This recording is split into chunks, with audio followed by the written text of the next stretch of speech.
Naruto! Bom dia, boa tarde, O que boa era noite. Shanaru? É alguma frase estranha da Sakura, tipo... Eu lembro que era da Sakura, mas é uma frase dela, assim? É tipo Datebayo? Quando ela vai dar soco. É, sim, ela... É, tipo Datebayo. Uma vez eu fui atrás de saber do que era Datebayo. O que era Datebayo? Traduzindo pelo literalmente, tô certo. Só que, tipo, quem fala isso lá no Japão... Tô certo. São O Naruto coisas... fala tô certo no Brasil. Só que, tipo, quem usa esse termo no Japão, tipo, é só uma galera mais infantil, tipo, sei lá, umas criancinhas que fala. Então, tipo, é uma frase infantilizada. Como vocês podem ver, o meu moral tá muito baixo e eu tava tentando dar bom dia pra vocês, mas não fui. Fui cortada, porque aqui ninguém respeita a voz da mulher. Você que começou Naruto... chamando Naruto? Mas aí eu comecei a falar e vocês cortaram e pronto. Me desculpa. Bom dia, boa tarde, boa noite, senhoras e senhores exaustos desse Brasil. Tudo bom com Naruto vocês? está Tudo bem. Exato. Não. Naruto em primeiro lugar. Começamos uma semana animada, pelo jeito. Nós estamos felizes, sabe por quê? Porque vocês amaram o episódio anterior. Todo mundo concordou com a gente que Lorelai Fox parece que nasceu pra esse programa. Você tem que vir pro elenco fixo. Por favor, né? E aí, hoje nós voltamos pra aquele cenário família, só os três aqui. Já estamos tristes de novo. Só na melancolia, domingo à noite. Voltamos em pleno Dia dos Pais. Dia dos Pais. Vocês que ainda não nos conhecem, nós estamos nas redes sociais, estamos exaustos no Instagram e no Facebook e no Twitter vocês encontram a gente como Exaustos Pod, tá? O Vitor mexeu no retorno aqui, deu uma coisa no meu ouvido. Sabe quando você tá subindo a serra? Tipo isso. Eu abaixei o lado, aí tipo, dá aquele... Até esqueci o que eu tava fazendo. Lembrei. Se você tiver um dilema, se você quiser conversar com a gente de qualquer assunto, manda e-mail para estamostodosexaustos@gmail.com.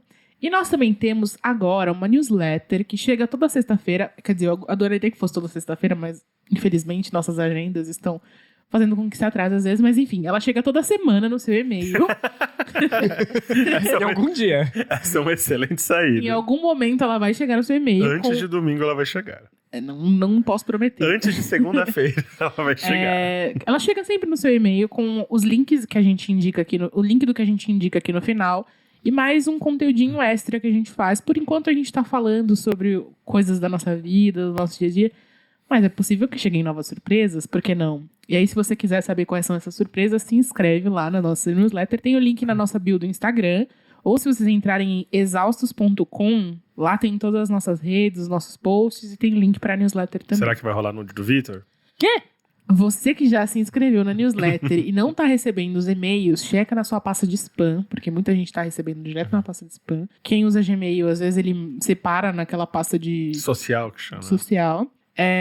E aí, se você ainda estiver tendo problema, manda mensagem pra gente no Twitter que eu vejo o que eu posso fazer pra vocês. Ok, meus amores? É isso aí. E se vocês estão recebendo, deem um feedback lá no grupo se vocês são... Ou se vocês responde a participam. newsletter mesmo, que também. vem pro nosso e-mail. É que eu não tenho acesso a essas respostas, a gente fica à mercê do intermédio. É o e-mail. Tem no e-mail? É sim. Meu Deus! Não sabia. Gente... Ai, que vergonha. Ai, gente, juro por Deus, sério. É muito Desculpa, difícil trabalhar com pessoas analfabetas digitais. Desculpa, gente.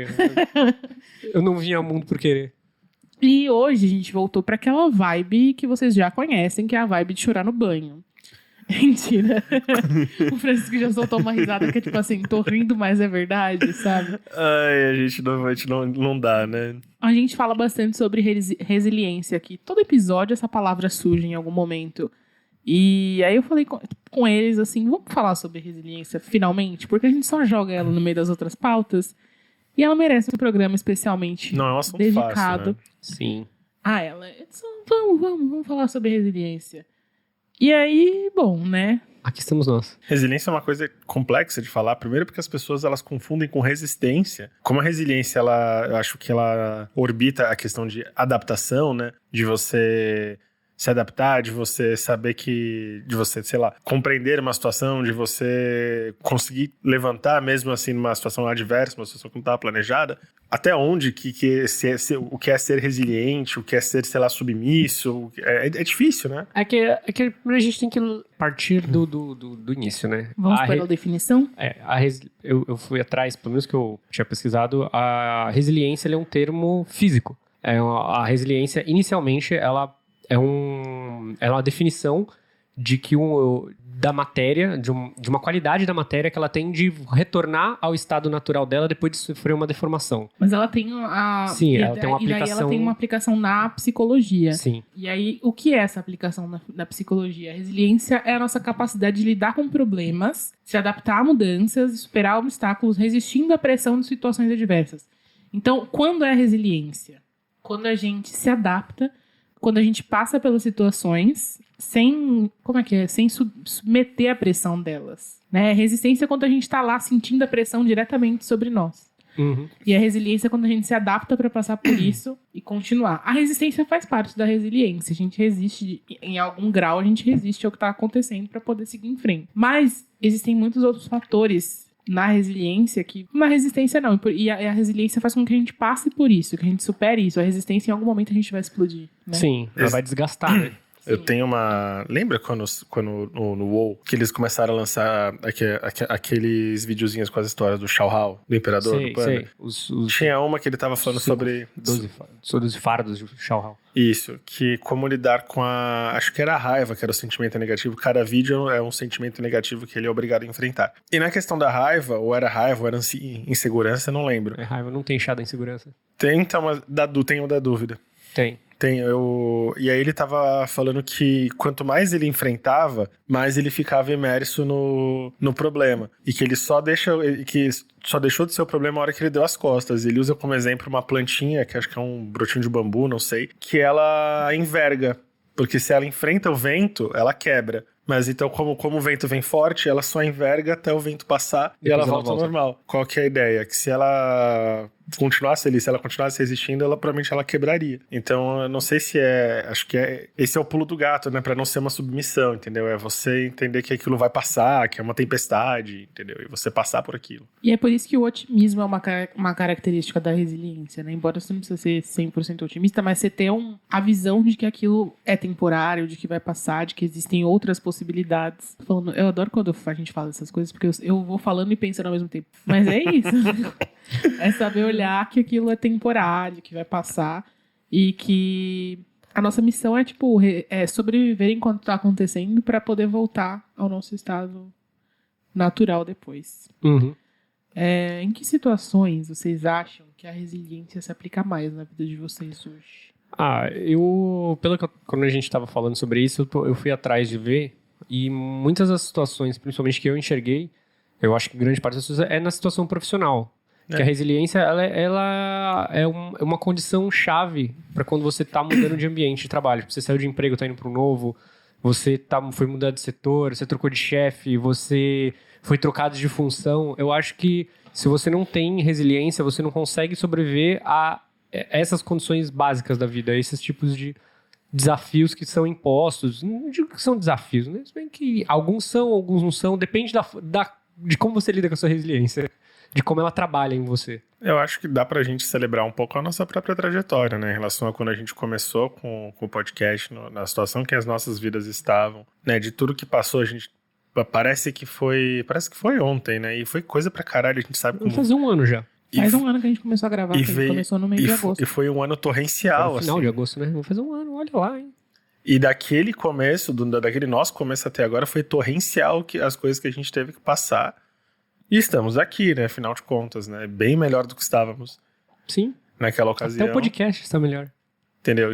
Continuamos gravando, uma coisa que a gente também não achava que fosse durar um mês. Esse é o 47º episódio, chegamos a 50. Então acho que tem essa questão do profissional sim, né? Porque é complicado, porque a gente tem que ser resiliente o tempo inteiro, porque a gente precisa trabalhar. Então não existe a possibilidade de você dizer não. Eu não vou trabalhar, a gente precisa ganhar dinheiro, então a gente precisa sobreviver às situações do dia a dia no trabalho e lidar com pessoas, né? Porque sim. Lidar com pessoas exige, nossa. Eu tenho pensado um pouco nisso que a gente repetiu algumas vezes ao longo das últimas semanas, dessa coisa de não existir a possibilidade de dizer não porque você precisa, porque tem me feito muito mal precisar e não ter a possibilidade de dizer não. E foi até por isso que eu pensei em resiliência. Porque eu falei, até que ponto eu tô sendo resiliente, até que ponto eu tô me torturando, sabe? Flagelando. a gente tem que ter muito claro a visão de onde a gente quer chegar, ou do que está acontecendo, para não se pegar insistindo e resistindo em situações que não tem possibilidade de mudança. A gente falou há pouco tempo, alguns minutos, que o otimismo é uma das características da resiliência, porque a gente precisa entender que vai passar e que a gente vai voltar ao normal. Mas até que ponto a gente vai conseguir voltar ao normal? Até que ponto aquilo vai passar? E por quanto tempo ele vai ficar? Porque mesmo a árvore, quando ela se inclina, ela não consegue ficar por muito tempo ali, né? Em algum momento vai começar a danificar e ela quebra, né? É óbvio que é um exemplo, tipo, precisa ser um vento muito forte e a árvore precisa ter inclinado há muito tempo, mas é isso, a bexiga, que é um exemplo que é muito comum para explicar a resiliência na física. Se a bexiga é cheia d'água, você aperta ela na mão, quando você solta, ela volta ao normal. Mas em algum grau, de tanto você apertar, uma hora... Eu acho que a diferença é porque a gente passa por algumas situações nessa questão profissional e isso é muito frustrante. Eu converso muito disso com a minha mãe, porque minha mãe é uma pessoa que ela fica muito frustrada, por exemplo, quando ela liga a televisão e ela vê as pessoas ostentando dinheiro e ela pensa nas dificuldades e tudo. E um dos desabafos dela o que deixa chateada é imaginar que por que as coisas são tão injustas, por que tem gente que não tem nada, porque a gente ainda assim nessa situação de dificuldade ainda tá com muito privilégio em relação a outras pessoas. Em compensação é muita grana na mão de pouca gente, na mão de uma gente babaca. Eu falo, não tem o que fazer, mãe. A gente não vai mudar o mundo, né, tipo, amanhã. Então a gente tem que lidar com o que a gente tem, né? A gente tem que, como diria o Gandalf, só o que a gente pode fazer é decidir o que fazer com o tempo que nós temos. E é muito difícil isso, porque você não tem, assim, você não se sente no domínio da tua vida. Se você precisa fazer alguma coisa, se você não tem a possibilidade de dizer não, e a gente vive muito isso com essa questão de ter que pagar boleto no final do mês, é uma liberdade que ela é muito tímida, ela é uma liberdade que não brilha, né? Porque ela, na real, ela não existe. A gente tá preso num sistema e saber adaptar-se a essa situação sem pirar, porque a gente pira, que uma hora não dá. E é exatamente o fator que é principal na resiliência, é a gente saber administrar as emoções.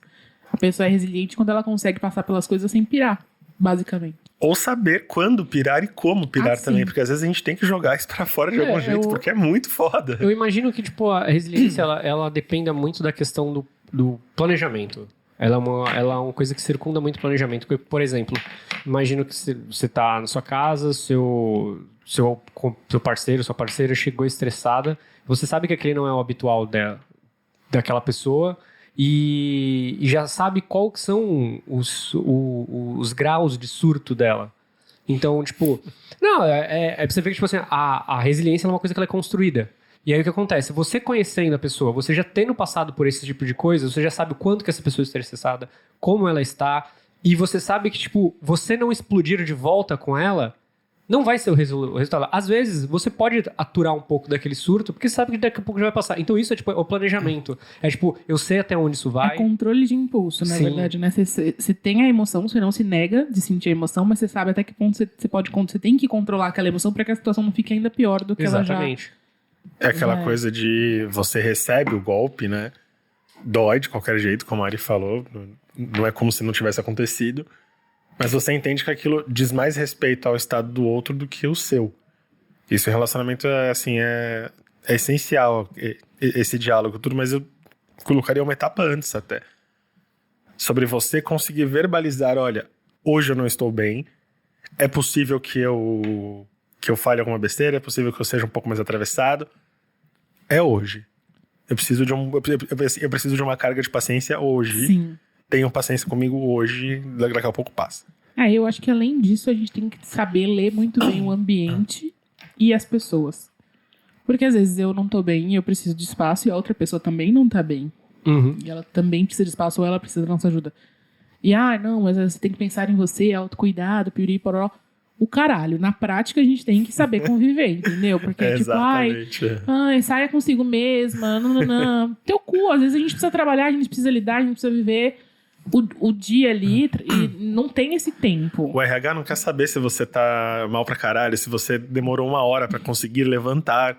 Ele quer saber se você vai estar lá às 10 horas. Sim, e entregando coisa. Não tem como você colocar no papel. E nem só em trabalho, até em relacionamento com outras pessoas também, sabe? Tipo, um relacionamento de família, um relacionamento romântico. Tem momentos em que não dá. Não vi. Até porque a gente não é plano, né? A gente não é liso, a gente tem várias camadas. E não faz nenhum sentido a sobreposição liso com camadas, mas vocês entenderam o que eu quis dizer. Sim, sim. Então, assim, não é nem camadas que eu tô querendo dizer. São faces, né? Facetas. No sentido de, tipo, a gente não é um quadrado, a gente é um cubo. Talvez. Fez. Visualizando agora, fez. Foi por isso que eu falei, liso. A gente não é plano, a gente tem dimensões. Isso. E a gente lida com elas ao mesmo tempo, né? Enquanto a gente tá no trabalho, mas a nossa vida emocional, ela não deixa de existir. Tipo, os meus problemas afetivos, eles existem e os meus problemas do trabalho existem. E quando eu tô no trabalho, eu tenho que lidar com o fato de existirem as tribulações em família ou em relacionamento. Quando eu tô no relacionamento, eu tenho que lidar com o fato de que eu tô passando por pressão no trabalho. E por mais que isso me afete muito, eu não posso deixar que isso reflita no outro. Entendeu? E eu não posso... Porque existe muito esse impulso egoísta de eu estou passando por isso e as pessoas têm que me entender. Elas têm. Mas a gente tem que entender também que nem todo mundo vai ter empatia suficiente ou nem todo mundo tem noção do que você está passando, por mais que tente empatizar. E a gente não pode esperar que as pessoas sofram... E veja por outro lado, enquanto você tá falando que, tipo assim, tem os seus problemas, que você tá na fase... As pessoas também têm as fases delas. Então imagina que todo mundo é uma grande conjunto de um monte de engrenagem torta e que não necessariamente todo mundo vai funcionar direitinho. Uma hora vai travar, cara. Não é nem que não funciona direito, a pessoa tá funcionando direito, mas é que, assim, por exemplo, na minha casa, eu e minha irmã, tendo crescido, criadas do mesmo jeito, pelos mesmos pais, vivemos universos completamente diferentes. A gente pode ter os mesmos problemas, sei lá, pega duas pessoas que têm o mesmo problema psicológico e essas pessoas revivem esse problema de formas completamente diferentes. Entendeu? Porque, sei lá, eu tô aqui na pressão, publicidade, uísque sachê, né? Minha irmã tá lá na pressão, cuidando de cavalo. Tomando coisa. Sabe, eu nunca vou saber o que é a pressão de, tipo, acordar às 5 horas da manhã pra tomar coisa de cavalo e lidar com as coisas acadêmicas, que eu não sei nem que porra que um cavalo precisa, sabe? A questão é que o tempo, ele é impassível. Eu acho que a gente já se parou numa situação em que a gente tá um lixo, segurando o choro ou chorando na mesa, assim... Na frente de todo mundo, na frente do computador, porque apesar de tudo, você tem que cumprir as suas horas ali e entregar o que você tá fazendo. E é um descompasso, é um descontrole, porque essas emoções, elas estão querendo sair e elas estão convivendo com o fato de que você ainda precisa, apesar de tudo, ter alguma disciplina em relação ao teu horário. De que maneira você reage quanto a isso? Eu tuito. Então, eu vou dar um exemplo na prática. Eu tô trabalhando já tem um tempo, como vocês sabem, fora. Fazia tempo que eu não trabalhava. E tenho algumas questões com adaptação e tudo mais. E a minha solução é Twitter, realmente. Eu também faço isso. E aí, essa semana eu tuitei um negócio. Não fui, tipo, explícita, mas que ficou meio claro que a situação tava acontecendo. E aí, no fim da noite, sexta-feira, eu recebi o print do Twitter de uma amiga que trabalhava lá. E aí eu fiquei tipo assim, meu Deus, isso tá rodando um print do que eu falei, tipo, vai se virar contra mim, um negócio nada a ver. Será usado contra você. Eu entrei em pânico na hora, porque eu falei assim, nossa, na hora que eu tuitei, por mais que eu seja uma pessoa que pensa muito no que vai falar, eu não pensei tipo, vão ver no trabalho, velho. E aí chegou e eu falei assim, meu Deus. Aí ela falou assim, não, foi uma amiga minha que acompanha você e me mandou. E eu fiquei curiosa pra saber. Eu falei assim, mano, que susto. Tipo, você mandou Caralho, faz isso não, bicho. Aí eu falei assim, mas na verdade foi responsabilidade minha de ter postado. Sim. Tudo bem, é o único lugar que eu tenho outros. E é por isso até que eu tenho mais de uma conta. E eu tenho as contas que eu desabafo mais são trancadas e tal. Porque eu tenho um mínimo controle de quem tá lendo ali o que eu tô falando. Mas é muito foda isso do Twitter também. Porque qualquer rede, Twitter em geral, qualquer rede social, a gente faz parte da gente ser resiliente, saber não falar isso, mesmo que seja em rede social, porque as pessoas podem ver e pode afetar a nossa vida da mesma maneira que se não tivesse... Que a gente... Pô, você tá fazendo um excelente trabalho, não tá reagindo lá, mas você vai lá e desabafa no Twitter. Aí alguém leva esse tweet pra onde não deveria, quer dizer... Ela, assim, na verdade... ela pode criar uma coisa... A pessoa ela pode se apropriar do que você está dizendo e criar um contexto diferente. Contra você. Exatamente. Uma coisa, pelo menos, que eu aprendi, acho que foi no meu primeiro emprego. Foi no meu primeiro? Foi no primeiro ou segundo? Não lembro. Eu postava muita coisa. Não importa a idade, você era jovem. Eu postava muita coisa no Twitter e muita coisa desnecessária, tipo, principalmente com relação a algumas coisas que aconteceram no meu trabalho. E uma vez cataram. E aí, tipo, me chamaram na salinha. Que é isso que você tá postando? Tipo, oh meu Deus, eu nem sabia que vocês tinham ciência. Então, a gente não sabe o que as pessoas estão vendo, mas elas estão vendo. Ou seja, eu já tive problema com os meus pais também, por postar coisas no Twitter, tipo... Porque a gente reclama e pra gente é normal. A gente sabe que não tem nada demais naquilo que a gente tá falando. Mas as pessoas não sabem, elas não usam a rede da mesma maneira que a gente. Então, pra elas, se torna uma coisa muito mais grave. Se a pessoa te conheceu for íntima, principalmente, né? Porque... A gente tem outras facetas na internet, ou a gente tem uma sinceridade diferente na internet que às vezes a gente não tem. A gente tem uma personalidade muito diferente. Eu acho que assim, mesmo com as pessoas que nós somos mais... Eu tenho uma personalidade muito diferente na internet. Eu acho que não é personalidade diferente é o termo. Às vezes, mesmo com pessoas que são muito íntimas, a gente não se dá algumas liberdades de falar algumas coisas como a gente tem aquela facilidade ali. Porque, venhamos e convenhamos, no meio de um monte de desconhecido...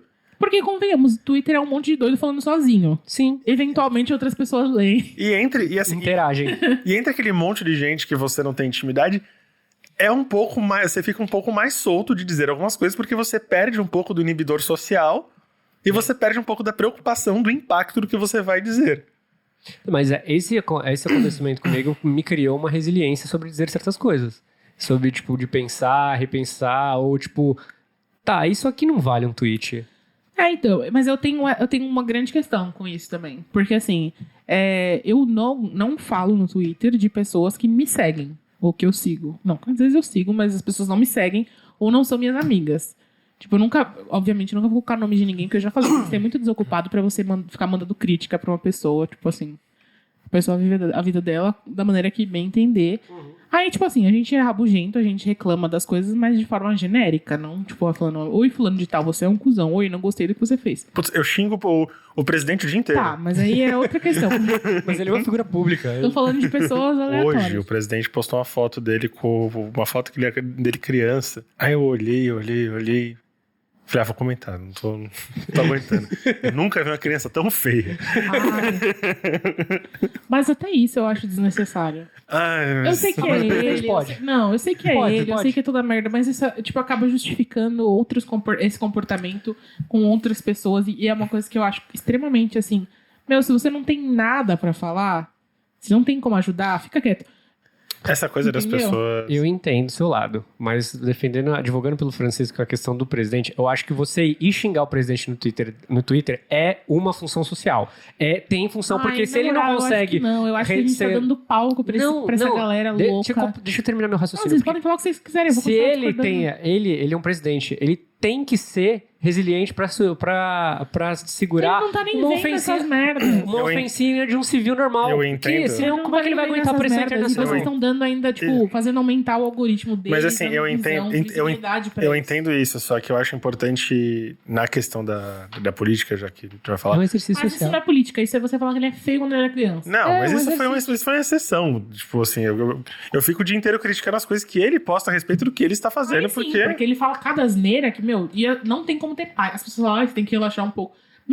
Quem consegue ficar em paz, quem consegue ficar alheio às merdas que ele tá falando, eu não sei, me ensina, porque eu mesma que não fico procurando, cada dia escuto um absurdo maior. Tipo, cair menos por semana, talvez. Tipo, cagar 2 vezes, dia sim, dia não, sei lá. No tempo do PT podia cagar, pelo menos. Não, falando do tempo do PT, aquele áudio bizarro do cara, não, porque o PT era nosso companheiro, né? Agora que o PT saiu do... E o bandido falando, claro. Não, porque agora que o PT saiu... Atenção, é o hacker aqui falando. Atenção, mas o PT tinha um contrato com a gente aqui no PCC, mas, assim, perdão. Essa registrado em cartório. Essa questão da política, ela exige uma questão de resiliência, porque a gente que tá no campo de cá, que é progressista, que é democrático, é desesperador. É muito desesperador. Quando você tem contato com essa gente, é uma coisa que eu tenho todos os dias. É muito... A maioria é bot, mas tem gente que você olha ali e você percebe que a pessoa ela tá completamente fora da casinha. Alienada. E você entra num estado de desespero e você começa a pensar pra onde é que a gente vai. A gente assistiu... Eu vi com a minha mãe o Democracia em Vertigem lá. E... a gente terminou bad o negócio, porque eu falei, cara, pra onde que a gente vai? Só que o que acontece? Não, tem que acordar, tem que continuar debatendo, tem que continuar lutando, tem que continuar argumentando, tem que continuar sendo chato, porque essas coisas, elas não podem ser chatas, entendeu? Falar de democracia, falar de política, essas coisas foram que conduziram essa gente ali. Então, enquanto a gente tem que lutar contra esse tipo de demonização. Eu entendo a questão do... Ele vive disso, de fato. Ele vive desse buzz. Ele só sobrevive desse buzz de internet. Ele tem coisas ali que ele fala que você percebe que ele sabe aonde que ele quer despertar o hate. De propósito. Sim. Cara, mas... Ele faz pra triggerar, porque quem faz é o filho dele, inclusive. Eu acho que assim, eu vi há pouco tempo, depois que eu comecei a tentar ser uma pessoa mais politizada, eu vi uma frase, principalmente, que até um dos meus professores tinha falado, assim, ó, cara, democracia é uma merda, porque ele é o único modelo político cujo qual ele precisa da participação integral das pessoas. E ter participação democrática é chato, é uma merda, é cansativo, é exaustivo, mas pelo menos é o que a gente definiu que é o mais justo. Já diria o Ciro Gomes, democracia é uma delícia, mas às vezes a gente tem que ouvir algumas merdas. Mas é isso. Então eu acho que xingar presidente no Twitter é não, exercício vocês podem de democracia. Xingar, exatamente, eu não tô impedindo a democracia, mas eu estou dizendo pra vocês que xingar, independentemente de quem, não é efetivo pra nada. Primeiro, às vezes. Você tá, especialmente na internet, em que qualquer forma de engajamento é uma moeda. Engajamento é a moeda da internet. Quando você está interagindo, seja com like, com RT, com comentário, você está dando poder a essa pessoa. O dinheiro da internet é a interação. Então você, querido ouvinte, dá play em nós. Dá like, comenta. Indica pros amigos. Porque assim, a gente não ganha... A gente só ganha sorrisos. Tá, é muito legal. Nem sorrisos, tá? Não. Eu acho assim, não que isso não seja uma moeda... Porque vocês mandam umas coisas meio tristes. A gente muito tá ganhando umas tristezas. Não que seja uma coisa nem um pouco gratificante. É muito legal ter o sorriso de vocês, saber que vocês estão ouvindo. Mas passa pro amiguinho da frente. Pra que a nossa mensagem se espalhe. Porque o legal da internet, exatamente porque a moeda é a interação, é essa construção de um diálogo legal. Tipo, a construção de uma comunidade. E acho que no último ano...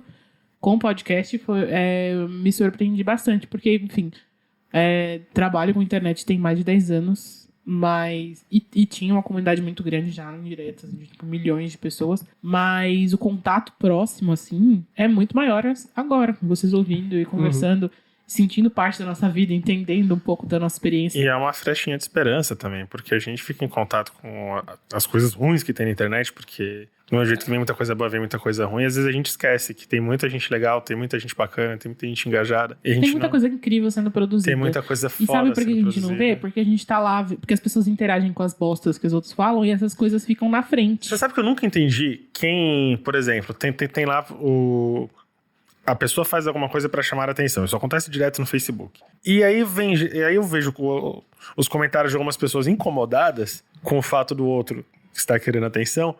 Por que tá dando atenção, então, pra ele? Isso é uma coisa que não me cabe. Eu falei, gente, por que tem um grupo tem um grupo que eu participo no Facebook que eles tratam o dia inteiro com isso. O que acontece? Muita gente lá já percebeu que as pessoas elas não têm maturidade pra ignorar. Então O grupo do Facebook as pessoas têm. Então eles ficam postando coisas pra provocar o dia inteiro, porque o que acontece? Eles já ficam optando por polêmica instantânea, sabe?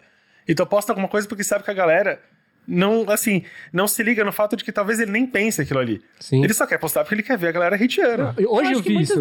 dessa galera, principalmente essa galera que faz umas paradas com super conservadora hoje em dia, elas aprenderam que o que dá o trigger nas pessoas, o que faz as pessoas ficarem iradas e compartilharem e falarem um monte. O exemplo elas fazem disso isso. foi hoje. Eu vi um moleque no Twitter fez um post muito merda falando lá. Polícia. Enfim.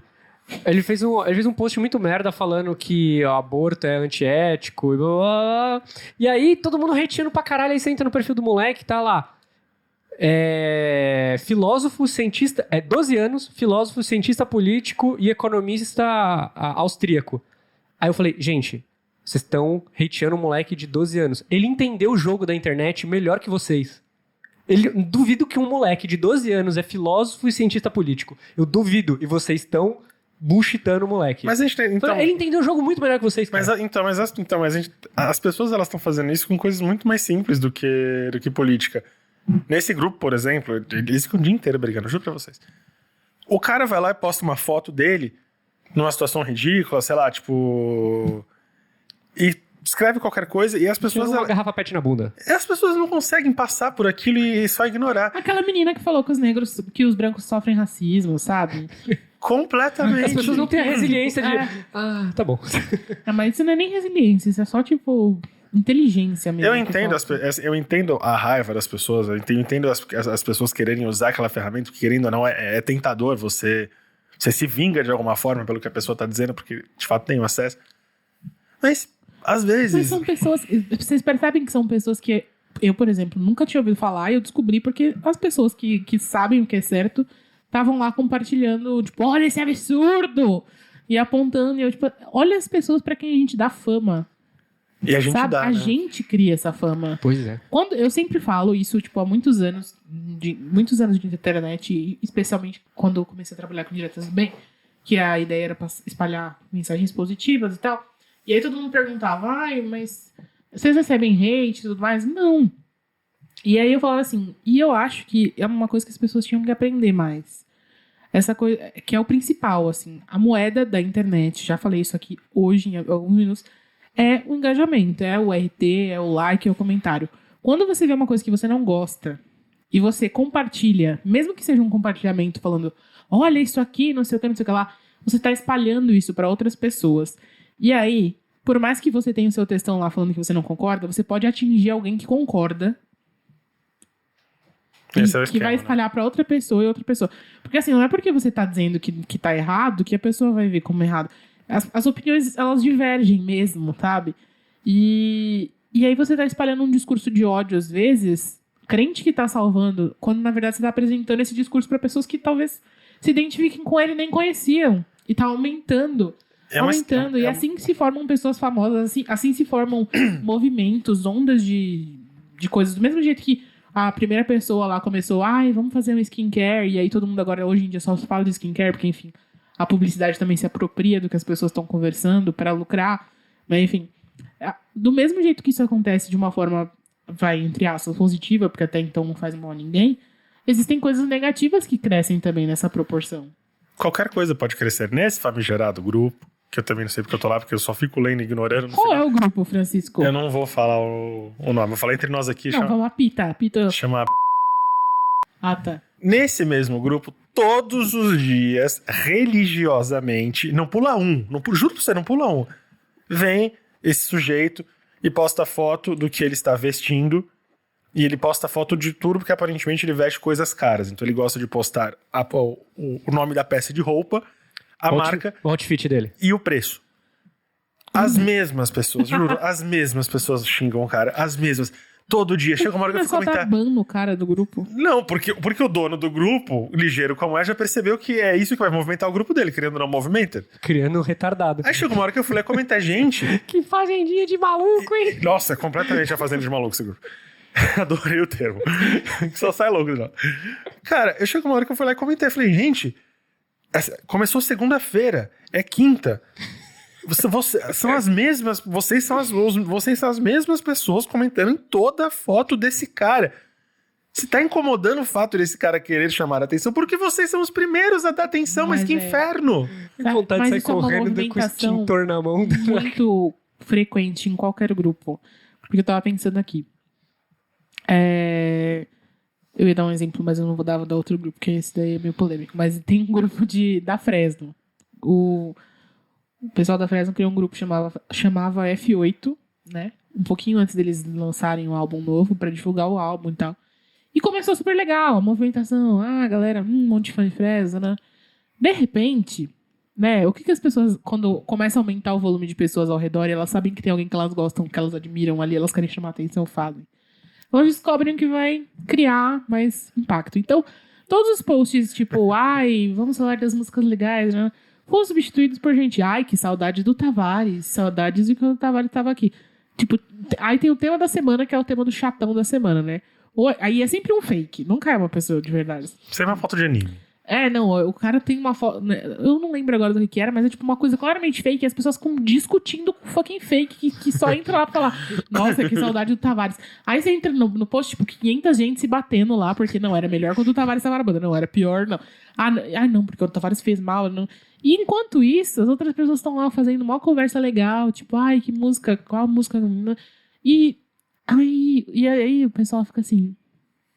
E as pessoas normais, né? Olhando igual o John Travolta no meme, né? Tipo, olhando pros lados, não entendendo porra nenhuma. Eu tava no Aí elevador. o pessoal foi cobrado, porque além disso tem os bolsominions também no grupo da Fresno, que é tipo um incrível fenômeno dos bolsominions que amam hardcore, que eu adoro. Não entenderam nada. Não entenderam nada. E aí a galera, tipo, a treta recente, que é a última vez que eu vi, né? Porque aí eu desencanei desse grupo, eu não tenho condições mentais pra ficar acompanhando. Mas era tipo assim, todo dia tinha alguém falando assim, saiam daqui, bolsominions, de um lado, e os outros falando assim, Fresno não tem nada a ver com política. Eles nunca se manifestaram politicamente. Tipo assim, cara, escuta a fucking música. Olha o ambiente que os caras andam. Tipo, a cena que eles fazem parte, não dá pra... E aí, ficava essa discussão. E eu ficava olhando assim, gente... E aí o povo ia lá e pedia pro pessoal da Fresno, vocês têm que banir esses caras, não sei o quê. Aí o Lucas de vez em quando aparece e fala assim, mas a gente que tem que fazer vocês se comportarem, cara, que é o mínimo. Tipo assim, sério. Eu tava no teu elevador, olhando o celular, aí abri o Facebook, vi lá a postagem desse grupo. O moleque tá falando assim, que eu tenho 19 anos, ano que vem faço 20, eu quero saber se essa já é a idade pra ser maricona. Meu Deus. Esse foi o post, foi exatamente assim. As pessoas mais velhas ficaram ofendidas no nível... E tava ali uma cena de guerra. E todo mundo... Na verdade, ser maricona é incrível. Porque não sei o que, que você não sei o que é novinho, não sei o que. Tipo, aí eu olhei... Teve um monte assim, que eu sei lá, fiz 50 anos. Eu quase respondi. Falei, sim, você fez 50 anos, você tá discutindo com um cara que tá perguntando se ele vai ser velho com 20. Você teve muito mais tempo de entender que esse cara tá falando merda. E você pode só fingir que não aconteceu nada, porque esse cara não quer dizer nada na tua vida. Para com isso. Tem gente que não dá, velho. As pessoas que entenderam o jogo melhor que as pessoas que estão ali há muito tempo. Enfim, a gente viajou longe, a resiliência ficou lá atrás. O que eu ia dizer de resiliência é que eu sempre...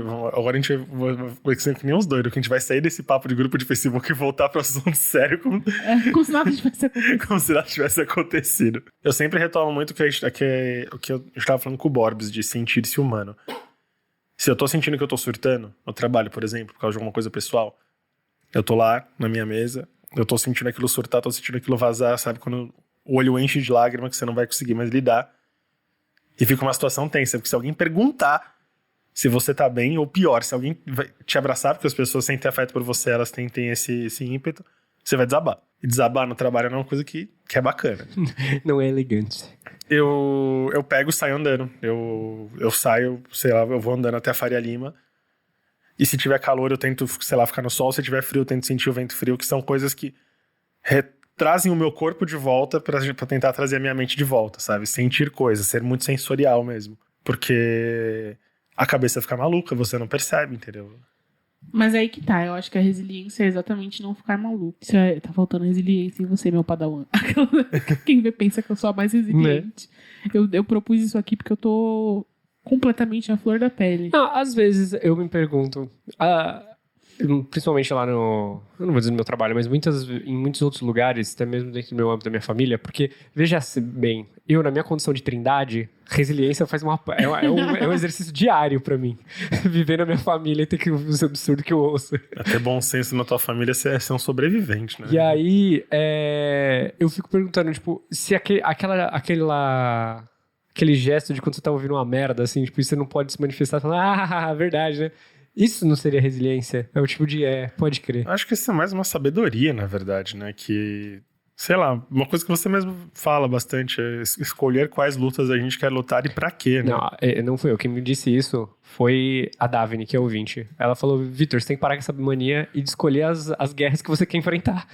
E você não precisa enfrentar todas. Eu acho que isso é ser sábio e é ser resiliente de certa forma, Sim. sabe? A resiliência é exatamente, a gente tem que escolher onde a gente vai se dobrar, onde a gente vai encarar de frente. Que também não dá pra se desviar de tudo, não é mesmo? Porque eu acho que a resiliência ela exige um pouco de sabedoria. Pra você, sabedoria, você tem que ter apanhado um pouquinho, você tem que ter sentido aquilo pra você conseguir construir e falar, tipo, isso aqui é tolerável, isso aqui talvez eu não lide tão bem. Mas eu acho que a questão da resiliência, ela tá além do... Acho que faz todo sentido isso de escolher as guerras que nós queremos lutar, mas eu acho que ela dialoga mais com aquelas situações em que a gente não tem controle nenhum. Que a gente não vai conseguir mudar imediatamente, que a gente não vai conseguir fazer uma revolução, onde que a gente não vai conseguir sair delas propriamente.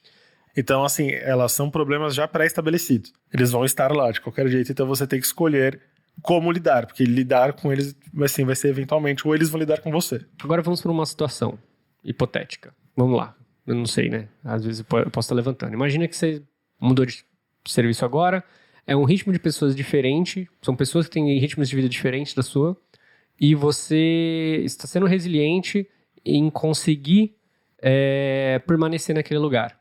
X e etc. Mesmo com as pessoas com ideias muito distantes de você. E com o tempo, você sendo resiliente, você acaba se mudando.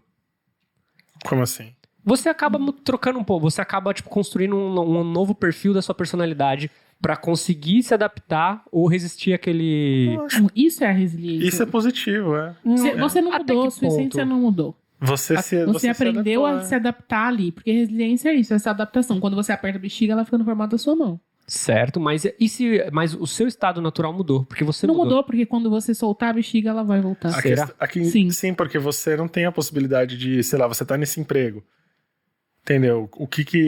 Quanto que ia te demandar simplesmente sair desse emprego? Não, a minha situação é o seguinte, você já passou tanto tempo, esse nosso personagem fictício, ele já passou tanto tempo ali, que ele já não tem mais as mesmas... o mesmo raciocínio. Eu acho que assim, ele se adaptou completamente. Isso pode acontecer, a pessoa mudar o pensamento, mas eu acho que a questão de ser resiliente é você entender que, assim, essa é a sua situação nova. Você está ali, esse é o seu desafio novo, independente da situação, e você vai ter que passar por ele, de algum jeito. Certo. Então esse caminho vai ter que acontecer. Então, como que você vai se preservar, mas sem perder a oportunidade de evoluir como pessoa também, porque não é necessariamente algo ruim. Pode ser que as pessoas estejam ali para mudar para bom também. Você pode ter contato com gente que sabe mais, assim, com gente que você pode aprender mais também. Eu realmente acredito que a nossa essência não muda. Aí existe uma questão de, tipo, material, assim. Às vezes você fica... Quando você pega alguma coisa, ela ficou muito tempo... Sei lá, você bota um elástico em volta de alguma coisa, o elástico ficou muito tempo ali. Tipo um brinquedinho de cachorro, que você amassa ele volta a ser boneco. E aí ele ficou tanto tempo amassado que demora mais pra ele voltar ao normal, mas ele volta. Entendi. São aquelas situações em que você... E aí, se não voltou, não é porque você não foi resiliente, foi outra coisa que aconteceu ali. Você acabou cedendo. É porque essas coisas acontecem mesmo, principalmente porque a gente tá lidando com pessoas, entendeu? A gente tá mudando o tempo inteiro. A gente muda o tempo inteiro. Tipo assim, eu entendo, a gente muda muita coisa, mas assim, a essência em si, eu acho que não tem como você mudar a sua essência porque você está sob pressão, não. Você muda o superficial, ou a parte interativa, o que precisa ser visto pelos outros. Você pode estar construindo a sua essência também, então não tem como ela mudar do nada. Porque vira uma nova característica dentro das que você já tinha. É como se você estivesse num jogo de construir coisas. Você não mudou o teu castelo pra você construir um celeiro. Ele agora é só um castelo com celeiro. Sei lá, fazendo uma analogia tosca. Eu amo você. O quê? É porque eu tava pensando de um jeito muito ruim, é a mesma coisa. Esse tipo de adaptação é importante pensar até onde vira um abuso ou não, porque vamos supor, como é que você se adapta numa relação abusiva dentro de um ambiente de trabalho ou de uma relação? Isso não é necessariamente ser resiliente. Isso é ser resistente ao fato, porque você tem que ir embora também. Eu acho que não é nem ser resistente, na verdade. É o que eu falei aquela hora. Quando você aceita uma coisa que não está te fazendo bem e deixa aquilo sobrepor, não é nem resiliência nem resistência. É quando a gente perdeu mesmo, quando a coisa passou por cima. Quebramos, né? É difícil falar de resiliência, né? Porque... É que cada situação, ela exige uma forma de... Como é que é o verbo resiliar? É resiliar? De ser resiliente. De ser resiliente. E aí, resiliência não é verbo pra você resiliar. Eu não sei, deixa eu transformar? Deixa? Obrigado. Tô com a minha licença poética aqui. Chegou, né? Chegou os poetas de Instagram aqui. Comentário 1, que lixo. Comentário 2. Basta. Pior de tudo, não é nada. É que as pessoas não têm noção nenhuma que, tipo, se anos atrás existisse essas coisas, os escritores estavam lá também, ia ser tudo poeta de Instagram. Álvares de Azevedo no Instagram. Todo, imagina. Será? O bucolismo de Fernando Pessoa e todas as suas... Ricardo São Reis heterónimos. teria o Instagram mais insuportável da face da Terra.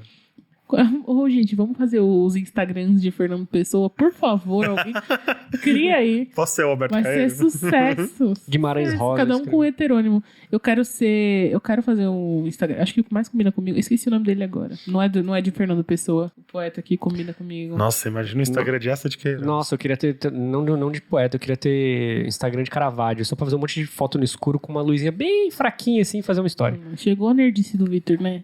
Ué, tô na mesma, é tudo artista. Ah, mas a gente não tá aqui descrevendo Caravaggio. Mas é isso, é a ideia. é Victor, se usar eu não implicar com você, não vai ser um episódio completo. Tá bom. Mas é isso, eu vou passar por cima aqui. Até os anos 90, a resiliência era constituída por fatores. Ela era estudada como constituída por fatores. Eu tô olhando na Wikipédia, tá, gente? Porque aqui é um nível de profundidade excepcional. E aí os fatores são a administração de emoções, né? Então é saber se manter sereno quando o estresse bate. As pessoas, elas normalmente acabam cedendo ao estresse ou deixando que o estresse interfira na sua decisão. Quando, na verdade, a resiliência é exatamente você utilizar esse estresse para manipular as coisas ao seu favor ou para conseguir passar ileso a tempestade. Serenidade é uma palavra boa pra resiliência, né? Sim. O segundo fator, que era um dos considerados, é o controle dos impulsos. Então, a maneira como você regula a intensidade deles, não se deixando levar pela emoção. É bom que eu concluo pra ver se eles vão fazer algum comentário, fica todo mundo olhando pra mim. Não, porque tá certo. Tipo, Tá certo, sim, tô olhando a definição, não podia estar errado, não é mesmo? sei lá, né? É o Wikipedia, qualquer um pode editar. Ai, não, mas eu olhei várias fontes, tá, amores? Acho que assim, é foda porque exige um domínio sobre si muito grande. A gente tá falando justamente de não ceder a si mesmo, entendeu? É um processo de respirar, é um processo de olhar, é um processo de pensar. São muitas coisas ao mesmo tempo, numa situação que ela não é necessariamente racional, nunca é. Não, é dificilmente... Continua.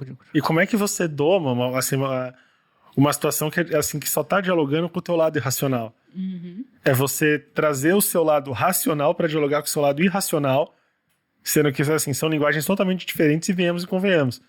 O nosso lado racional, ele fala mais alto. O nosso lado racional, ele grita. É muito fácil tatuar resiliência com fine line no seu bracinho, querida, mas é muito difícil viver a resiliência no dia a dia, na prática. E o nosso lado irracional, ele é bruto, ele é um bully, ele bate na mesa, ele fala alto, ele grita. Não, acho que o que você matou aí, a resiliência, ela tá completamente anexada ao nosso autoconhecimento. Se você não tem um autoconhecimento, você não consegue ser uma pessoa resiliente. Pode continuar. Não, é isso, tipo, como que eu vou entender que aquela situação me vai ser penosa, que eu vou precisar de paciência, eu vou precisar de um trabalho interno, se eu não sei como eu reajo àquilo, se eu não sei quais são as minhas projeções com relação àquele tipo de situação, como é que eu vou reagir a um término, sendo que eu nunca terminei com ninguém? Eu não consigo ter essa reflexão internamente. Esse autoconhecimento é a hora que você para e você começa a separar as coisas na tua cabeça. E você começa a perceber até onde aquela situação está acontecendo daquela forma, ou até onde é teu lado irracional transformando aquilo no apocalipse. Sendo que é uma coisa que senta e espera que vai passar já. Uhum. Então, nós temos administração de emoções, controle de impulsos, são coisas que conversam, vocês podem perceber. E aí, depois disso, a gente tem otimismo, que é aquela coisa de saber que as coisas podem melhorar, porque se a gente aceita que tá tudo uma merda e sempre vai piorar, tudo que vier pra cima da gente, a gente não vai nem saber como resistir, né? Sim. Então, o otimismo, ele se alia a essas coisas para tornar a gente mais resiliente. Depois do otimismo vem a análise do ambiente, que é a capacidade de identificar a causa dos problemas presentes no ambiente. E quando a gente sabe qual é o motivo do problema, a gente sabe para onde ir, né? Sabe do que desviar, o que resolver, o que pode tornar a situação melhor para nós.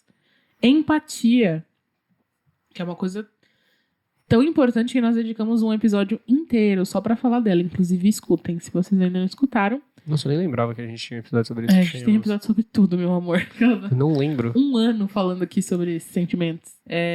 Que é a questão do se colocar no lugar do outro, entender a posição do outro. Não só se colocar, mas entender o ponto de vista dele.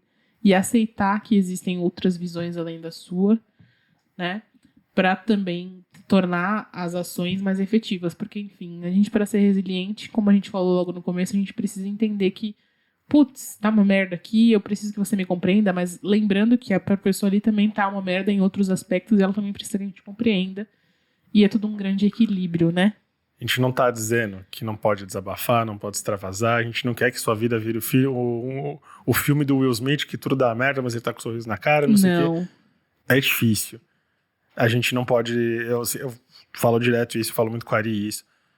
A gente gera muita energia mental, principalmente por conta de ansiedade. A ansiedade deve ser o principal antagonista da resiliência. Assim, deve ser a maior vilã. Com certeza. Quando o assunto é resiliência, deve ser a ansiedade. A gente produz muita energia mental, a gente pensa muita coisa e parece que a nossa cabeça acelera. São pensamentos disfuncionais, né? Pensamentos que dialogam com autossabotagem, sem que a gente perceba. E você falou a palavra autossabotagem e eu achei ótimo, porque o próximo pilar é autoeficácia. E a autoeficácia é o quê? É a crença na própria capacidade de executar as coisas. E ela é associada à autoconfiança, que o Vitor falou. Então, assim... Autoconhecimento, autoconfiança, que são um combustível pra gente conseguir resolver os problemas. A gente precisa se conhecer pra saber de que forma a gente vai lidar. A gente precisa ter confiança naquilo que a gente é capaz de fazer. E se firmar no propósito de, eu vou conseguir, eu posso... Aqui eu preciso me dobrar um pouco mais, aqui eu posso bater de frente. Essa questão da confiança é importante porque o sentimento de autossabotagem, ele surge a princípio como uma grande proposta da nossa mente para nos defender. Então não vai, não arrisca, é melhor não, fica na sua, entendeu? Você vai atrapalhar as pessoas, você vai ser estorvo, melhor você ficar no seu quarto. Então a gente vai minando as nossas possibilidades achando que a gente está se defendendo. A autossabotagem, ela surge porque, querendo ou não, viver um dia após o outro com otimismo é arriscar um pouco também, porque a gente não sabe o que vem por aí. A gente tá topando viver, a gente tá topando ficar nessa loteria que é a vida. Eu gosto de pensar que a resiliência seria mais ou menos tipo o exercício. Tipo, imagina que a gente é um encanador, um marceneiro, alguma coisa, e a gente tem uma caixa de ferramenta. E a gente tem várias ferramentas lá dentro. E tá vindo vários e vários clientes oferecendo um monte de serviço pra gente fazer e você não sabe qual aceitar. Porque você não viu o que tem dentro da sua caixa de ferramenta antes de topar as coisas. E eu acho que a resiliência é exatamente o exercício tipo de chegou o cliente, você fala, peraí, eu vou ver na caixa de ferramenta. Beleza, eu tenho aqui essa ferramenta, eu acho que dá pra topar. Eu acho que mais importante... Eu acho que é esse exercício de... Eu acho que é mais importante que isso, porque, assim, por exemplo, se você está falando de autoeficácia, você sabe o que você tem ali de ferramenta. Eu acho que a resiliência, ela vem porque exatamente porque você não pode olhar a ferramenta, você tem que lidar com as que você tem, a situação tá lá, você tem que lidar com o que você tem. Porque se você fizer o caminho reverso, o que a autossabotagem faria? Melhor não, porque eu não sei se eu consigo fazer. Melhor não, porque com certeza eu vou fazer errado. Nunca fiz um negócio desse. E aí desiste antes de... Não consigo fazer, entendeu? Uhum. Porque você se presa, porque que ela vende pra você, a autossabotagem? Eu tô te defendendo da possibilidade de falhar ou de você ser rejeitado de alguma forma. Só que ela esquece de te contar que existe a possibilidade de você acertar e de você ser aceito. E provavelmente é muito maior do que a possibilidade de falhar. E esse é o último dos fatores, o alcance de pessoas. E alcance de pessoas é o quê? A capacidade que a gente tem de se vincular a outras pessoas para tornar a situação viável. Então, como a gente tá na situação, a gente se vê ali, a gente vai ficar parado ou a gente vai chamar alguém e falar, olha, eu preciso de ajuda. Sabe? Você pode fazer isso aqui por mim? Então, assim, as pessoas nos ajudam e a gente vai na fé, sem receio, sem medo de fracassar, sem ignorar o fato de que pode dar errado, mas paciência. Esse paralelo com a ansiedade é bom para entender a resiliência, porque a ansiedade é um sofrimento que vem antecipado. Sim. E a resiliência, ela te cobra uma serenidade para você parar de antecipar as coisas, justamente. Para você viver como elas estão acontecendo e através da vivência, você encontrar suas próprias saídas. O que a ansiedade já trabalha no sentido oposto. Então, só existe a chance de dar sofrimentos, tudo vai dar errado, e você começa a viver só o lado ruim das coisas, que ainda sequer aconteceram. Uhum. Assim, ela é definitivamente antagonista da resiliência. E eu acho que talvez por isso eu esteja sentindo tanta dificuldade, assim, em entender o que é falta de resiliência, o que é, sabe? E foi isso que me fez até falar com vocês pra falar sobre isso, porque eu tenho sentido assim, tipo, meu Deus, o que eu faço? E aí, só de entrar nesse loop infinito de não saber o que fazer, eu já sei que eu não tô sendo resiliente, porque, velho, eu estaria sabendo lidar, sabe? Equilibrando os pratos. Eu falo de equilibrar os pratos direto. E atualmente não estou conseguindo equilibrar os pratos da vida, assim. E aí eu falei assim, vamos falar de resiliência, eu estar uma luz. Mas na verdade a única luz que eu tive é que eu não tô sendo resiliente, mas tudo bem. Mas tudo bem, ninguém é perfeito, né? Não dá pra ser linda e resiliente. É um processo e a gente não pode se cobrar tanto, porque o que vem do outro lado também é muito forte. Tem um trecho do Corcunda de Notre Dame, né, que o Frollo tá dialogando com a própria culpa, e ele faz a frase que a culpa não é dele, porque Deus fez o diabo muito mais forte do que o homem. A ansiedade é muito mais forte do que a gente. Só que a gente não pode dar voz para ela. A ansiedade é esse vento forte que vem. E se a gente enfrenta, a gente não tem condição de lidar com toda a força, com toda essa coisa ruim que ela traz, porque ela vem com violência, só que ela é muito silenciosa. Uhum. E ela quebra a gente. E quebrado não tem como você também ser resiliente por outro lado. Porque resiliência pede que você ande. Como é que você anda quebrado? Porque a ansiedade já veio antes. Então, mas você anda quebrado. Tem que andar, porque a gente percebe que... Se a gente não for andar quebrado, a gente... na primeira situação que acontecer na nossa vida, a gente nunca mais caminha. Porque a gente tem medo da dor, né? E no final, a gente andar dói menos do que ficar parado nessas situações. E a gente não percebe isso, a gente tem muito medo. O medo de ir adiante trava, porque a ansiedade, a autossabotagem, eles trabalham muito com medo, com culpa. E alguns processos físicos ainda, eles exigem que você passe por esse processo de dor. Uma cicatrização, ela envolve você ter que, tipo, forçar a pele lá da região e etc. Para fazer o estímulo das células ali, né? É muito difícil, porque esses sentimentos, eles são muito íntimos nossos, mesmo os ruins. Eles nos conhecem intimamente. Eles sabem o que dizer para nos deixar apavorados, e nós ficamos apavorados.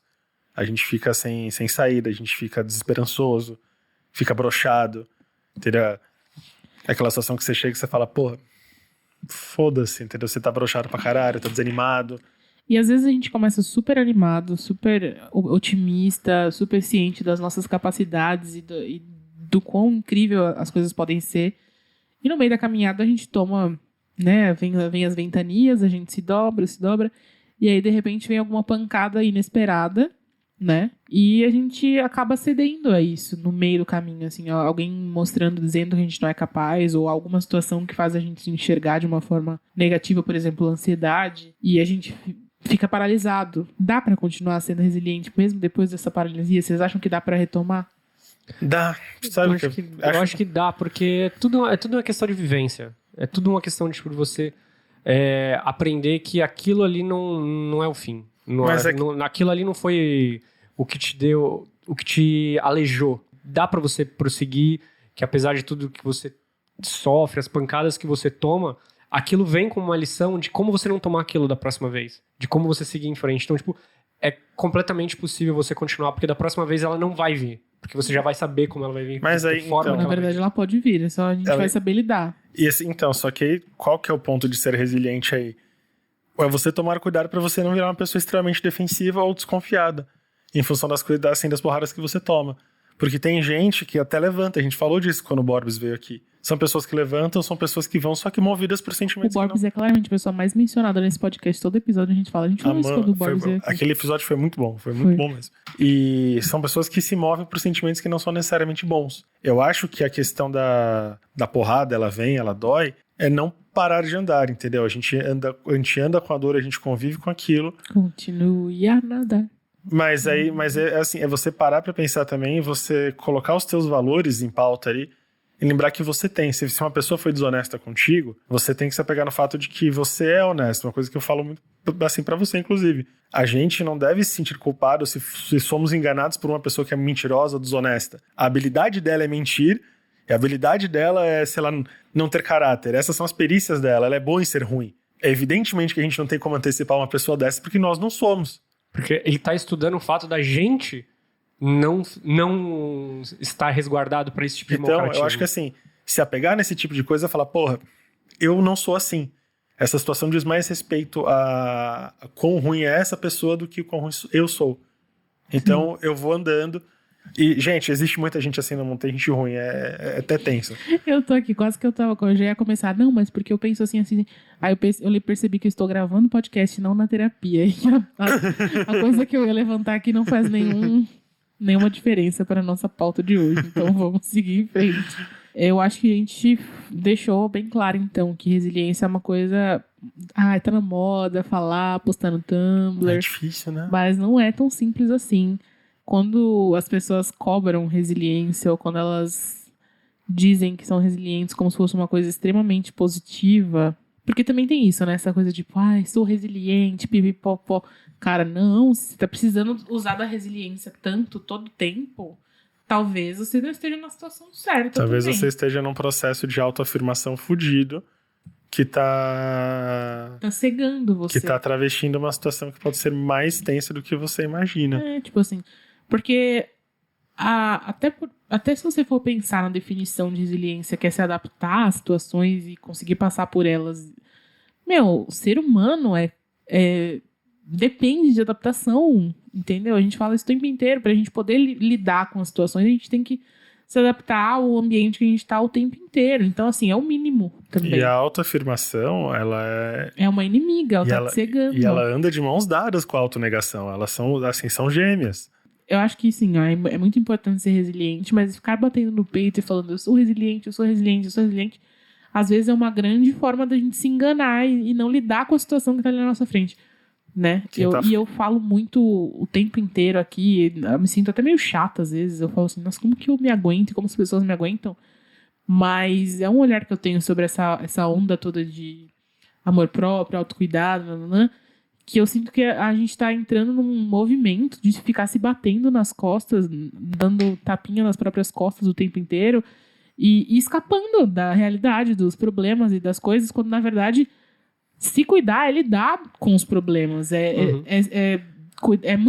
Vai muito além de tipo estética, de banhos e de tipo creminho na cara. Você tem que saber fazer uma planilha de gastos e saber controlar sua vida financeira, tomar as rédeas dos seus problemas, você cuidar da sua saúde, da sua alimentação. O que mais me incomoda nisso é que eu acho até um pouco irresponsável, porque as pessoas estão colocando isso nas redes sociais, as pessoas estão vendendo como se fosse uma coisa fácil, não um processo interno. E quem tá ali, por exemplo, mal, tá tendo acesso àquilo, fala, o problema deve ser eu, então. Porque eu faço, sei lá, se eu faço skincare, tipo... Faço dívida comprando creme, né? Porque as pessoas estão comprando coisas caríssimas pra cuidar da pele, não precisa. E a vida não tá melhorando. Eu continuo acordando achando tudo uma merda. Não, e o que eu acho mais indignante dessa situação toda é uma pessoa virar e falar, eu sou uma pessoa resiliente. Não! Você não é. Resiliência é todo dia. Você não passou todas as situações da vida pra você falar que você é completamente resiliente, Você não se apropria, você se apropria da palavra. É importante você querer ser resiliente, mas em muitos momentos a gente não vai ser. Não existe uma pessoa que é resiliente, né? Porque existem milhares de situações e em algumas a gente em outras a gente não é. Ninguém é 100% nada nessa vida. E às vezes o suporte que a gente precisa pra criar conexão com o outro é saber que o outro, acima de tudo, também é humano. Que essa pessoa também passa por sofrimentos, que essa pessoa também tá passando por coisa X, por coisa Y, entendeu? Porque senão a gente fica entrando em contato com esses autômatos, que tem muito no Instagram, principalmente, e fica pensando, só a minha vida deve estar uma merda mesmo, porque eu abro isso aqui tá todo mundo de boaça. Ai, meu velho, o Instagram faz muito mal pra saúde mental, velho. Muito, muito, muito. Você tá naquele dia de bosta, aí você abre... E aí tem uma pessoa lá na puta que pariu da ilha do não sei o que lá, nadando com os golfinhos. A outra tirando foto com jacaré. A outra na Disney. Todo dia tem alguém na Disney. A outra fazendo massagem, a outra tomando banhos, a outra falando assim, hoje é o meu jantar aqui comigo mesma, tomando um vinho. Então, assim, e aí parece que todo mundo tem... E você em casa esquentando a marmita de ontem. Parece que todo mundo tem uma vida perfeita e talvez tenha em relação à sua, porque você tá lá na merda, você tá trabalhando pra caralho. As pessoas te chamam pro rolê e é muito chato você, não falar não tenho dinheiro, mas ao mesmo tempo você deveria... E por exemplo, essa é uma cobrança constante que eu tenho. As pessoas vão sair, não tenho dinheiro, mas aí, porra, eu deveria ter, porque olha, eu tenho um trabalho, isso, assim, aquilo, ganhei muito por X tempo. E aí você começa a se culpar porque você não tem dinheiro ou porque você não pode corresponder a isso e aquilo e não pode viver tal realidade que você deveria, porque, enfim... E aí já é a ansiedade falando com entendeu? força. O Instagram é um ambiente muito horrível e as pessoas falam, não siga as pessoas que causam... Eu sou uma dessas pessoas, inclusive, que fala, não siga, se tá te fazendo mal, deixa de seguir. Mas tem algumas pessoas que a gente não pode deixar de seguir, que a gente não quer deixar de seguir. Tem algumas pessoas que fazem mal e a gente não sabe... Porque eu fazer mal que a gente tá falando aqui, e o que eu falo que é primordial é... tire as pessoas tóxicas da sua vida. Nanana. Mas ela é tão linda. Não é isso. É que essa coisa de pessoas... A pessoa não é tóxica, velho. Às vezes uma coisa é tóxica pra você, que é uma coisa completamente de boa, que não tem nada demais. Do mesmo jeito que a pessoa não é resiliente, a pessoa não é tóxica. Sabe? Eu mesma falei aqui de pessoas que postam foto aqui. Nada disso é tóxico, cara. A pessoa tá vivendo a vida dela, tá postando as viagens dela. Se você tá num momento ruim e olhar pra aquilo é ruim, a pessoa tem culpa? Não. Sabe? Tu botou de follow. Dá pra resolver isso. Tem o silenciar agora. Não, mas aí... Tudo. Mas aí, eu acho que entra também uma situação. Esses dias eu como sempre, eu reclamei de alguma coisa no Twitter. Tudo começa com... Esses dias eu falei assim, caralho, eu não aguento mais vídeo de gente fazendo videozinho de look no Instagram. Porque eu entro no Instagram agora, as pessoas descobriram que isso aumenta o alcance, porque vídeo faz você... E aí, todo dia, uma pessoa... Não é uma pessoa, né? É uma sequência de pessoas... montando um look na frente da câmera. E aí é vestindo a bota, colocando a calça, e trocando vários looks.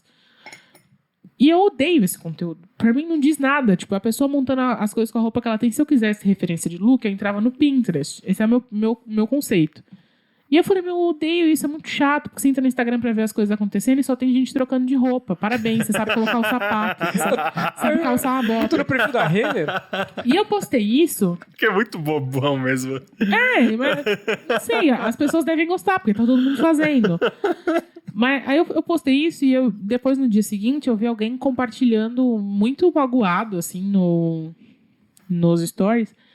E se vocês não gostam, não acompanhem. Pode dar unfollow, que não sei o que lá. E eu pensei assim, que eu posso... Não, mas assim, eu não tô debochando, porque realmente eu fiquei mal de ter falado. Porque pessoas que eu gosto fazem isso. E a questão é exatamente essa. Eu reclamei no Twitter de ter se tornado uma coisa padrão, que o que me incomoda não é fazer uma vez ou outra, é que quando uma coisa... As pessoas descobrem que uma coisa aumenta o alcance, todo mundo começa a fazer muita. E aí o Instagram fica tomado da mesma coisa e isso me irrita. Mas pessoas que eu gosto muito e que eu sei que trabalham muito para que o Instagram cresça, são pessoas que vivem disso e tudo mais. Eu historicamente deveria me preocupar com isso, mas eu não faço essas coisas.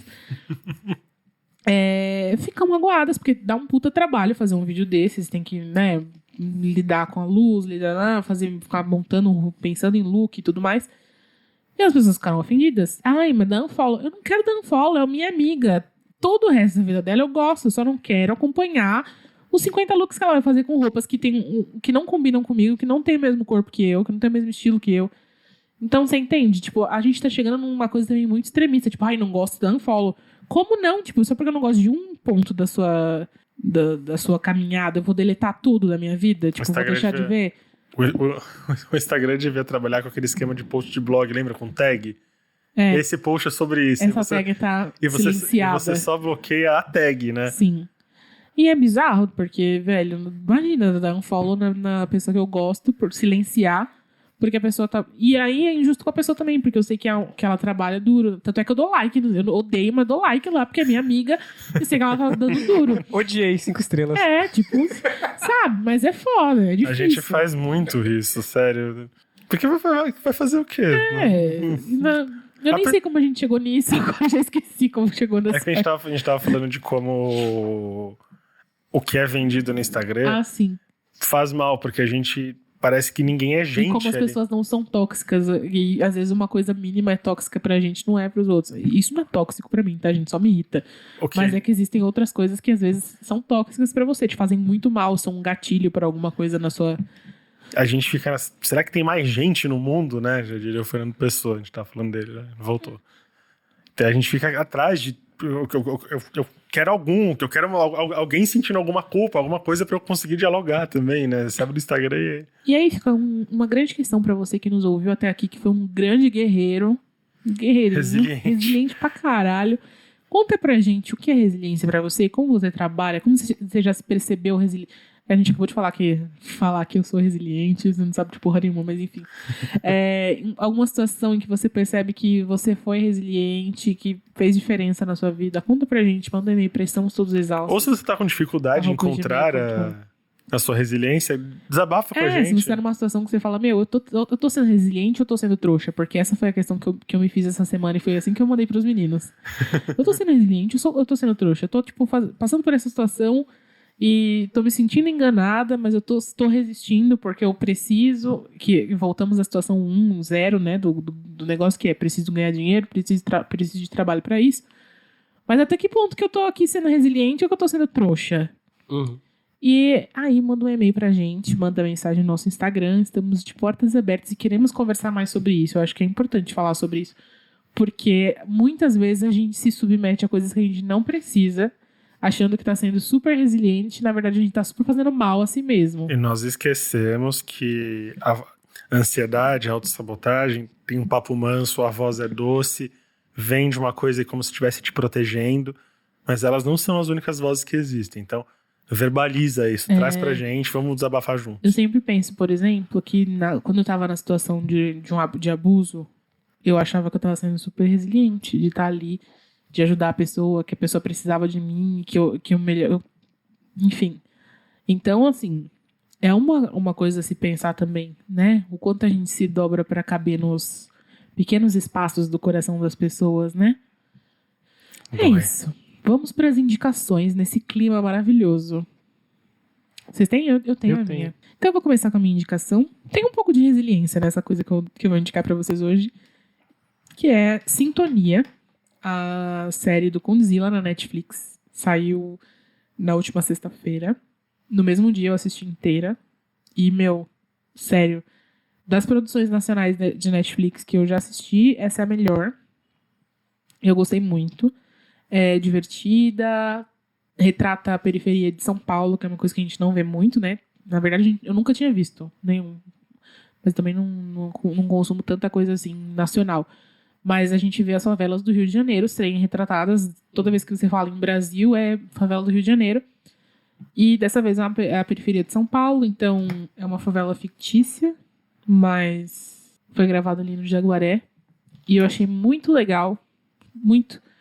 Porque tem essa coisa de 3 amigos que dividem um sonho e cada um tem uma trajetória diferente na vida. E como eles lidam com esses sonhos deles, mostra de forma sutil, assim, você percebe os privilégios,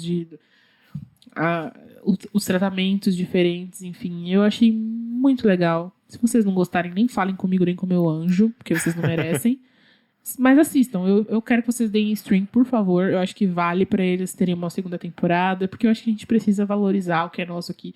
Se alguém vier me falar mal de atuação, eu já aviso que vocês assistem muita merda gringa aí e ficam pagando pau, então respeita. E é isso, eu gostei. Eu não sei se vocês sabem, mas eu sou meio chata com essas coisas de críticas ao conteúdo nacional, principalmente produzido pelo Netflix, porque eu gostei muito de 3% quando lançou e eu vi várias críticas, algumas até foram bem fundadas, tipo, a atuação não era tão legal assim mesmo, tá? Mas a série é legal, muito legal, melhor que 3%, inclusive. Se você não gostou de 3%, não tem nada a ver com 3%, já fica aí a dica. Eu não sei porque eu tô falando ainda. Eu já podia ter resumido esse negócio em 10 minutos atrás. Assistam, por favor. É muito legal. É funk. Eu vou ver. Eu vou sugerir um livro que chama Vila Buarque, do Marcos Gama, que é um panorama para entender um pouco de como São Paulo virou essa selva urbana e fria que a gente tem hoje, entendeu? Fazendo todo um retorno para São Paulo dos anos 60, dos anos 70. É uma narrativa muito interessante, uma narrativa muito intimista. E o cara é muito foda. É delegado de polícia, é comunista, é fundador do Porcomunas. É bem bacana pra quem curte assim, uma narrativa gostosa e pra quem curte história também. Então é importante resgatar esse tipo de coisa ainda mais hoje. Bom, a minha indicação é baseada numa experiência que eu tive esse final de semana. Não é cinema. Eu gostaria muito de recomendar. Eu recomendo, indico sexo. Não foi o que aconteceu. Eu indico a camisinha. Como que era a camisinha do Dylan lá que ele tinha indicado? Aquela. Camisinha? Aquela que brilha? Não, que faz as pessoas gozarem juntos. A skin. Não é esse o nome. A camisinha que faz as pessoas gozarem juntos? A proposta dela é que o homem e a mulher gozem juntos. Então, tipo, ela retarda o efeito no homem e acelera na mulher. E pra quem come cu? Se fudeu. Vai ter que ficar no diálogo mesmo. Vai, tô indo, espera, aguenta. Infelizmente. Vai que ela acelera a próstata também. Tem como? Sei lá, velho. Não tem. Eu não sei nem qual tipo assim, qual a probabilidade desse bagulho funcionar. Sério. A melhor coisa dessa camisinha foi o publi que a Pugliese fez com o Jonas 23 centímetros lá. Quem? Eu mandei pra vocês no grupo, né? Faz muito tempo. Lembro. Que é muito, muito porno erótico. É muito bizarro aquilo. Que ela fala dos peitos da menina. Que elas ficam... Não é muito horrível aquilo. Gente, sério, a melhor que coisa. awkward. É tudo. Gente, bom, mas a minha indicação não tem nada a ver com isso, sabe? Eu também indico muito. Se vocês puderem, transem. É muito qualquer bom. coisa no teu rabo que acelerou tua próstata, mas se procura não um quiser médico. Transar também pode. Também. Eu não quero, por exemplo. Tô de boa. Não coloca nada de vidro, que quebra da merda. Mas, então, não me aconteceu esse final de semana. O que me aconteceu foi o seguinte. Eu vou indicar um jogo. Ele chama Banjo-Kazooie. Mentira que você vai indicar Banjo-Kazooie. Oi? Mentira que você vai indicar Eu vou, Banjo-Kazooie. deixa, eu tenho toda uma narrativa e eu tenho porque umas coisas que eu vivi esse final de semana. Banjo-Kazooie, pra você que não sabe, ele é um joguinho bem soft, que ele foi, acho que sei lá, de 98, que ele foi um dos primeiros jogos do Nintendo 64. E ele parte da mesma premissa do Mario. É tipo uma ideia que, imagine Mario, só que uma ideia mais bem trabalhada. E aí, o Banjo, ele é um urso, Kazooie é uma garça que fica na mochila dele. Garça, Kazooie mesmo? Ela é uma garça. E aí, eles saem pra resgatar a irmã mais nova do Banjo, que foi sequestrada por uma bruxa malvada. É isso, e você vai passando por vários mundos, vai interagindo. Onde joga isso? Você pode jogar... agora, atualmente, se você tem Xbox, ele tem disponível no Game Pass, tá de graça, é só ir lá e baixar e jogar. Tem pra quem tem Nintendo 64 e, se não me engano, tem na Steam. Não tenho certeza. Em resumo, me fudi. Tem, mas... Tem. E aí, o que na PSN não tem. Na PSN não sei, acho que não. Porque ele é da Microsoft. Então, por que eu estou indicando esse jogo? Não Porque esse foi meu primeiro jogo quando eu tinha o Nintendo 64. E eu não tinha reparado como ele é extremamente engraçado. Porque eu era muito novo. Ele é interessante. E eu fiquei... As músicas são ótimas. As músicas são ótimas. E eu fiquei o final de semana inteiro jogando com o meu sobrinho sentado do meu lado. E ele estava hipnotizado no jogo. E, tipo, eu e ele estávamos, tipo vidrados. Falei, caralho, que da hora.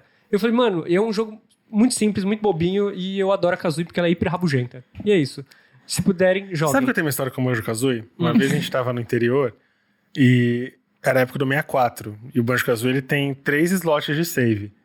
Sim. Quando você tá na casa dele, que é ele dormindo, tem ele cozinhando. Ele cozinhando, ele jogando...